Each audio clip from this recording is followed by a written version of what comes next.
প্রযুক্তি যেমন আশীর্বাদ তেমনি আবার অভিশাপও। প্রযুক্তিকে কাজে লাগিয়ে ভয়ঙ্কর অপরাধ চালাচ্ছিল দিনের পর দিন। নিষ্পাপ সহজ সরল কিশোরী ও যুবতীরা শিকার হচ্ছিল পাশবিক লালসার।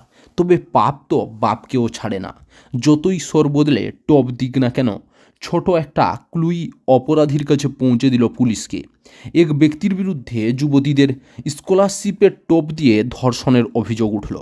প্রমাণের ভিত্তিতেই ওই ব্যক্তিও তার 3 সহকারীকে গ্রেপ্তার করেছে পুলিশ।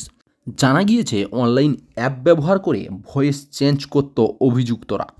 গলার স্বর বদলে অভিযুক্তরা কথা বলতো মহিলার কণ্ঠে। স্কুল পাস করা কিশোরী ও যুবতী যারা কলেজে ভর্তি হতে চায় তাদের স্কলারশিপ পাইয়ে দেওয়া টোপ দিয়ে ডাকত জঙ্গলে। সেখানেই তাদের ধর্ষণ করত অভিযুক্তরা। ভয়ঙ্কর ঘটনাটি ঘটেছে মধ্যপ্রদেশের সিধি জেলায়। মূলত আদিবাসী যুবতীদের মিথ্যা কথা বলে কণ্ঠস্বর বদলে ফাঁসাতো অভিযুক্ত। তারপরই জঙ্গলে নিয়ে গিয়ে চলত পাশবিক অত্যাচার। সম্প্রতি এক আদিবাসী যুবতী পুলিশের ধর্ষণের অভিযোগে জানান। এরপরই পুলিশ তদন্ত শুরু করে। জানা যায় এভাবে একাধিক যুবতী নির্যাতনের শিকার হয়েছেন।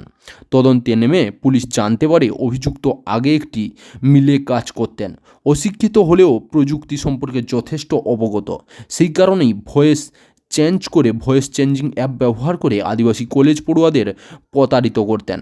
কলেজের এক শিক্ষিকার নাম করে ছাত্রীদের ফোন করতেন এবং বলতেন যে স্কলারশিপ পাইয়ে দেওয়ার ব্যবস্থা করে দেবেন। ওই অঞ্চলের একটি জঙ্গলে আসতে বলতেন যুবতীদের। সেখানে যাওয়ার পর বাইক নিয়ে পৌঁছতেন অভিযুক্ত ও তার সাঙ্গপাঙ্গরা। যুবতীদের জঙ্গলের গভীরে নিয়ে গিয়ে ধর্ষণ করত অভিযুক্তরা। হেলমেট ও সবসময় হাতে গ্লাভস পরে থাকতো অভিযুক্ত। তবে এক যুবতী তার হাতে পোড়া দাগ দেখে নিয়েছিল। এই সূত্র ধরেই তদন্ত চালু পুলিশের। শেষমেশ ধরা পড়ে অভিযুক্ত ও তার 3 সঙ্গী। প্রশাসনের তরফে অভিযুক্তের বাড়িও বুলডোজার দিয়ে ভেঙে গুঁড়িয়ে দেওয়া হয়েছে। ঘটনার পরই সাইবার সেলের তরফে বিশেষ সতর্কতা জারি করা হয়েছে।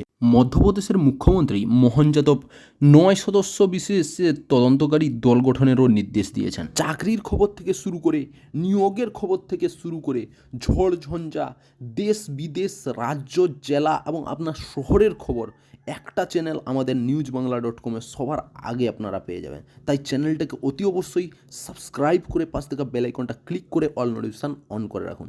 জয় হিন্দ, জয় ভারত।